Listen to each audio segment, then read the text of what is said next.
Okay. Ben Smith, the national coach, we had 4 wonderful days of the national championships over at the National Aquatic Center.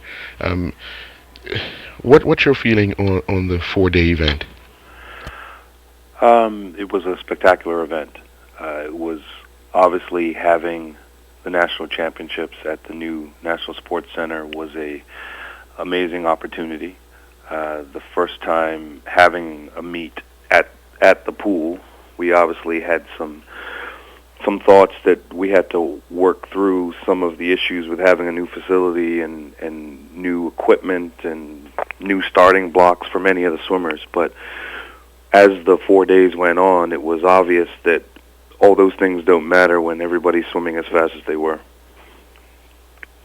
Now, several new records were set, obviously records broken.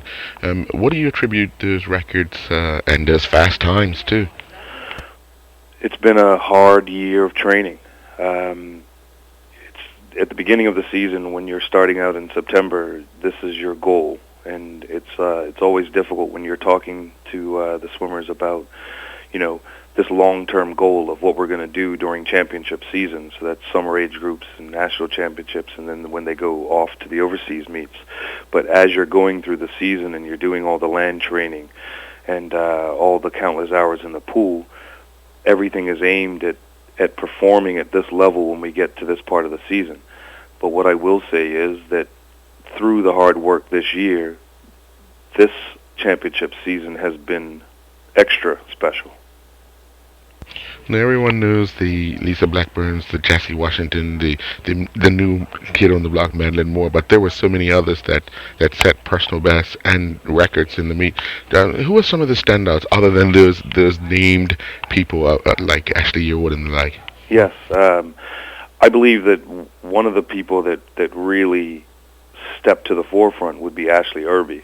Some of the swims that she had over the weekend were spectacular. You could see over the last few months that she's been progressively getting better every time you saw her in the pool. But at this particular meet, she really started to hit her stride. And obviously winning the junior championship tells you what kind of a meet she had. But in the freestyle event, she's really come on strong. But across the board, I mean, we had several kids qualify for the national training program, multiple personal bests, countless swims, really good races, tight races, and just lots of good performances. For me, it was also special to have some of our swimmers back from overseas with Rebecca Sharp and Rebecca Halliger. Rebecca Sharp performing in the backstroke events, able to put in personal best times.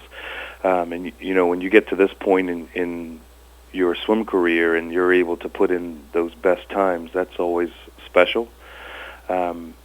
Rebecca Halliger obviously had the first opportunity in a long time to really show the work that she's been putting in at USC. It's been difficult for her because she's in the #1 program in the U.S. and she doesn't always get the opportunity to race because there's so much power on her team. But when you saw her once she got back from California, you could see the kind of work that she had done on her body, the muscle definition, and over the 4 days of the meet, she made sure that everybody remembers how fast she is. No, I had the pleasure of standing next to you while Ashley Irby was performing the 200-meter freestyle, I believe, and just some of the comments that you were making and the unbelievable performance she was putting in. And what about that performance that really stood out for you? Just the composure. A beautiful stroke, and she kept it throughout the entire race. You could just see the determination. She went there with the mindset that no one was going to be able to beat her. And after the first 100, the race was over, but she continued to drive through all the way through to the finish of that race, and I just thought it was fantastic the way she performed in that race. For me, the 200 freestyles last night across the board just showed the growth in our program. Within the region, a lot of times you'll see the 50 freestyle and the 100 freestyle be the main events. Obviously, they're the blue ribbon events whenever you go to a meet because they're exciting. They're over quite quickly. But to see the performances that we had in the 200 freestyles by, Jesse Washington and Andrew Beveridge in the male category, what we just talked about with Ashley Irby in the junior category, and obviously Rebecca Halliger along with Shannon Hassel and Maddie Moore battling in their version of the 200 free. It's really good to see that we're heading into the middle distance events.